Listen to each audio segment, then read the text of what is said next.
Throughout the years, Ninjago has had many cool and unique characters, and many of these characters have been translated really well into minifigure form. So today, I'm going to be talking about the best Ninjago minifigure from each season, starting off with the pilots. Now for the pilots, we have Samukai. Now the pilots were a simpler time, and you can definitely see that in the minifigures. A lot of these minifigures are on the simpler side, but in this wave, I think that Samukai really stands out because of the molding on this guy. The head mold and the torso mold are all absolutely fantastic and represent the character really well in minifigure form. Especially the skull mold on this guy, I absolutely love it, and I was really disappointed when they didn't bring it back for Legacy. Overall, I think this minifigure stands out in the pilot wave and is definitely my favorite minifigure from this season. Next up, for season 1, we have Acidicus. Now going into this video, I knew for this season it was going to be the Serpentine General, but I think that Acidicus is just the best one.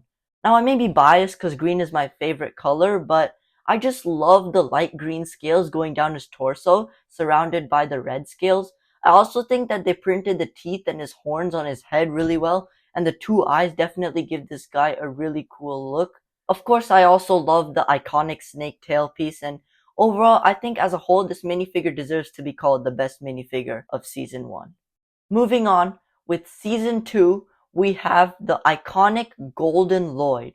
Now, I don't have much to say on this one, because he is pretty simple again, but I do think that this guy pulls off his look really well. I absolutely love all the gold used on this minifigure, and the hints of dark green are really good too. This minifigure just has such a shiny and vibrant look to it, and I give more of my in-depth thoughts in my top 10 best Lloyd suits video, so you should definitely go check that one out after this one.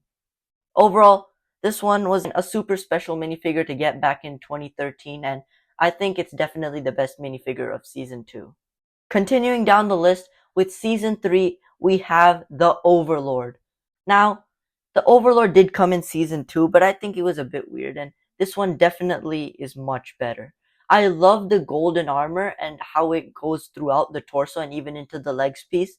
The helmet is also fantastic. I love the face print with the jagged teeth and the purple eyes. It fits this character so well and also manages to be a really good minifigure at the same time. The hints of purple are used throughout sparingly, but I absolutely love them. Overall, a top class minifigure and definitely the best of Season 3. Continuing down with one of the best Ninjago seasons, Season 4, I think that the best minifigure of the season has to go to Master Chen. First of all, his dark red robes are just so elegant and really contrast against the black of his legs and hands. The hints of purple used throughout the torso is also fantastic and really gives this guy such a premium, royal, and fancy look. The face print is also really nice and just alludes to the fact that he's like a crazy madman, which I love. We gotta talk about his headpiece. It's such a unique piece that fits him so well, especially with like the anaconda skull and the purple scales going throughout. I think it gives this guy such a cool look at the same time. Yeah, this is definitely my favorite minifigure from Season 4. Next up, with Season 5, we have Evil Lloyd. I just love how creepy and cool this guy looks. The head mold and the armor are both fantastic and work together super well, and they like drip down throughout the torso, which again adds to the creepy and cool look like I was talking about before.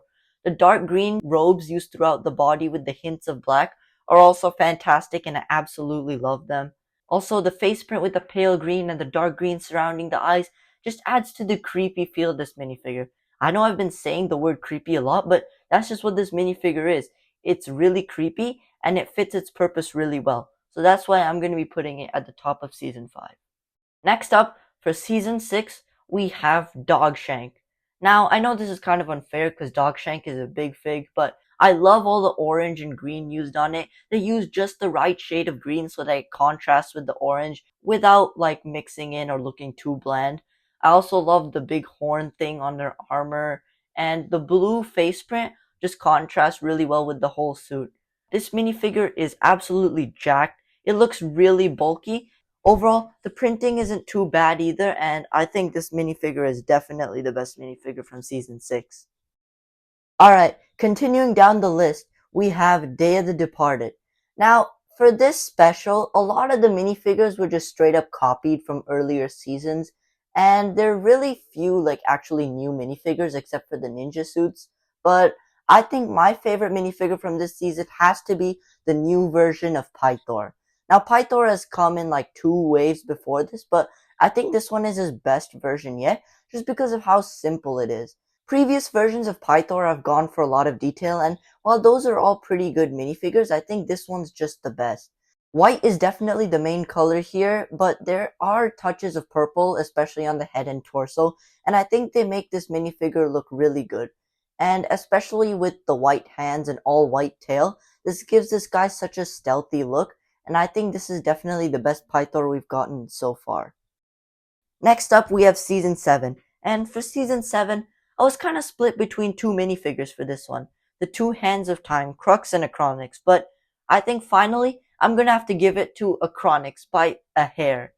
Literally a hair, because I think his red eyebrows just fit better with the suit than Crux's gray eyebrows. But overall, this minifigure is absolutely fantastic. I love all the detail, especially on the torso with all the gears and the clock, as these are supposed to be the hands of time. And the green cape just adds the finishing touches.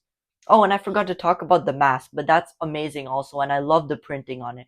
It's just such a unique mask mold, and like the Possession Lloyd, it really helps add to the feel of this minifigure. Finally, with the last minifigure for today, for Season 8, we have Kilo. Kilo's another big fig, but I think he's probably one of the best Ninjago big figs out there. I just love the black vest he has on there, and his black pants too with the skulls around them. He just fits the Sons of Garmadon vibe that he was going for. The tattoos also add to his overall feel, and especially with the Oni mask, when you put the Oni mask on this guy just looks like a fearsome foe, and I absolutely love him for it. Overall, this bulky behemoth is gonna take the cake for the best minifigure of Season 8. I think that's gonna do it for this video. There are way too many seasons for me to do this all in one video, and stay tuned for part 2, which should be coming out really soon. Other than that, make sure to like and subscribe, and I'll see you in the next one.